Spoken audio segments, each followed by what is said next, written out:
Hello mga Day! Welcome to my vlog! Tara samahan nyo na naman ako sa isang araw kong galaan. Dahil na-curious na naman ako mga Day sa tinatawag nilang Switzerland of the South. So hindi natin pwede mapapalampas yan mga Day. Dahil may susunduin kami sa General Santos Airport. Naisipan kong dumaan na lang mga Day. So maaga nga kaming umalis para daanan namin. Medyo may kalayuan din mga Day galing sa sentro ng Coronadal City. May madadaanan ka ng mga rough roads at saka may madadaanan ka rin ng mga sementado na daan. Hindi naman kayo basta-basta mawawala mga Day, basta sundan nyo lang yung mga main roads. Kung mawala man kayo, huwag mag-alala, magtanong lang lagi. Kahit anong uri ng sasakyan ninyo, makakapasok din kasi maganda rin ang mga daan nila. May madadaanan kayo dyan na walang kabahayan pero okay lang kasi safe naman din. Napansin ko lang din habang nagabiyahe kami kahit tirik ang araw, malamig ang hangin. Ganito talaga siguro ang klima pag napapalibutan kayo ng kabundukan. Hindi mo akalain na sa lugar na ito sa unahan pala may magandang view ka na makikita. Akala natin sa ibang bansa lang, mayroon din pala tayo dito sa South Cotabato. Finally mga Day, andito na tayo. Welcome to Colon Cafe of Tampakan, South Cotabato. Tignan nyo naman ang view mga Day. Sobrang sulit ang pagpunta ko rito. Di ko alam kung para sa inyo sulit na ito. Pero totoo nga, para nga siyang Switzerland mga Day. Uy, di ko sinasabing nakapunta na ako ng Switzerland ha. Siyempre nakikita ko lang rin sa videos at mga pictures. Dapat pala magpunta ka dito mga Day, umaga or hapon. Kung lampas 10 o'clock na kasi ng umaga, medyo mainit na mga Day. Huwag nyo na lang kalimutan magdala ng payong or sombrero mga Day. So nagpark na pala kami dyan mga Day. Ipakikilala ko pala sa inyo ang aking travel buddy, si Mrs. Roxanne de la Cruz. Ang isa makikilala nyo rin mamaya, surprise pa muna. Tara, excited na ako. Pasok na po tayo sa loob. Ayan, bago po tayo makapasok, kailangan po nating mag-logbook dyan sa kanilang visitors logbook. Tapos may 30 pesos din po na entrance fee dyan sa ticket booth nila. So Miay, ikaw nang bahala dyan. Kilala ko pala sa inyo si Miay namin. Yan po ang aming ikatatong travel buddy. Tatlo po kami talaga yan na magkakasama. Kainan man o sa biyahe, talagang tatlo po talaga kami magkakasama yan lagi. So tara natin ang loob. Pagpasok mo pa lang, ito nang bubungad sa iyo. Malapad talagang area nila. Hindi ako na-inform mga Day. Sa Bungiro siguro ang may-ari nito kasi ang daming manok dyan sa kaliwa na side. Magkakasundo po talaga tayo kasi mahilig din ako sa manok.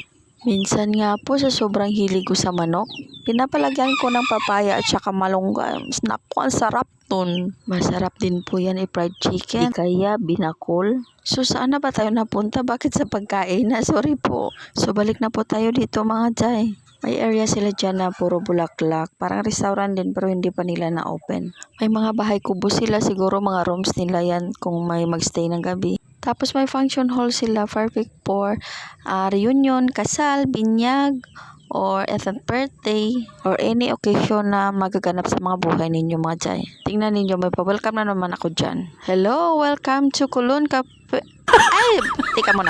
Take 2 po tayo mga Day. Ayan, may paanggulo pa ako dyan mga Day sa aking videographer. Totoo na po to, seryoso na po to mga Day. Sige. Okay, 1, 2, 3, camera action. Hello, welcome to Colon Cafe, the Switzerland of the South. Dito lang yan sa Tampakan, South Cotabato. Welcome po! Dahil lunchtime na mga Day, naghanap kami ng mga kakainan kasi nagutom kami. Daming lamok pre. Ba't kakamot ang kamot sa paa mo? Ayan, pupunta kami dun sa kabilang side kasi dun ang restaurant nila. Dun tayo kakain mga Day. Kung may mga bata kayong dala, tiyak magugustuhan nila dito kasi malapad ang area nila sa paghahabulan. Perfect din ang panahon na to, nakikisama din. Medyo malayo-layo din ang kanilang restaurant na kainan dito mga Day. Tiyak pag umabot ka doon, gutom ka na. Mapaparami ka ng order. Ang galing nyo talaga mag-isip Colon Cafe. Pag ganito ba lagi ang lakad ko kalayo, papayat na ako. Lamang hindi kasi ang dami mo rin kakainin pagdating sa dulo. Shout out ko nga pala ang aming driver dyan, si Dadang, ang Disney princess ng Tukay. O diba, feel na feel niya ang maglakad mga Day kung saan-saan pa yan nakakarating ang mga mata niya. Uy Dadang, halika na, kakain na tayo, walang cakes dito, puro manok lang. Enjoy na enjoy ako dyan sa mga view nila kasi ang lapad mga Day. Ang ganda sa mata tingnan. O tingnan nyo ang isa dyan, may pa-aura pa yan. O pak!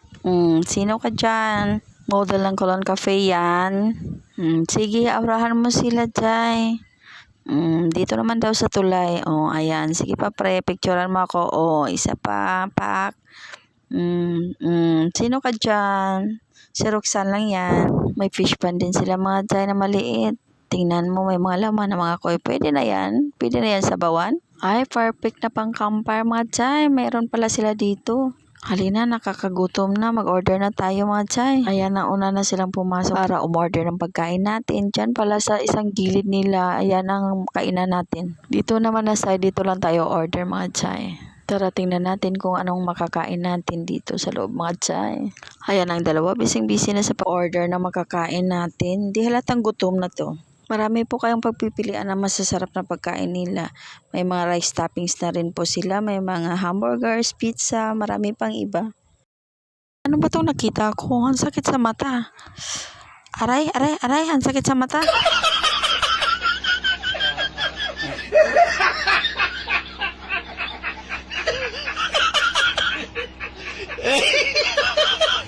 Joke lang po ate at kuya, shoutout po sa inyo. Magmahalan kayo hanggang gusto. Naihi na tuloy ako. Tika mo na mga chay, ihi mo na ako. Ayan na, finally dumating ang aming orders. In order ko pala mga chay, pork teriyaki at saka guyabano shake. In fairness, masarap ang kanilang guyabano mga chay.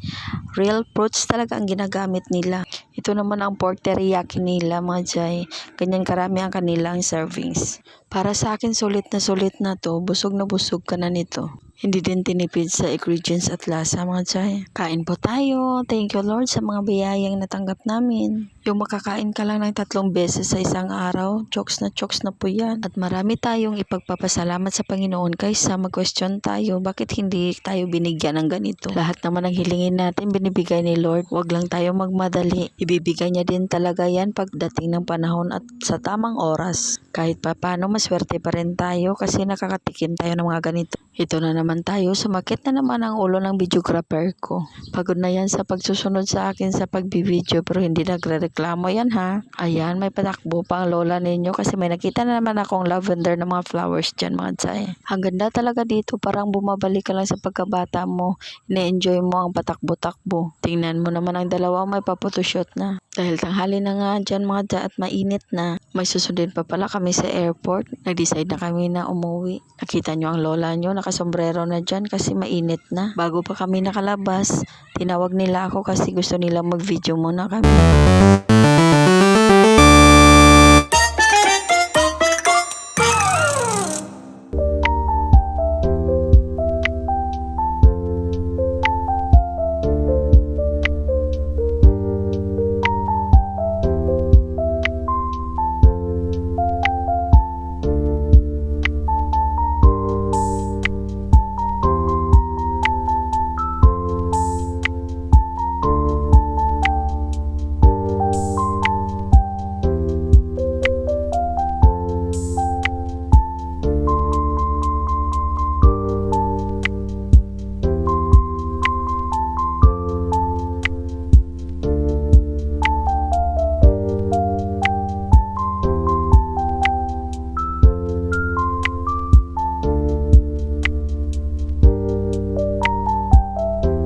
Ayan mga chay, nadaanan na naman namin ang nagbibenta ng apan o grasshopper. Pamilyar ba kayo dito? Kumakain ba kayo nito?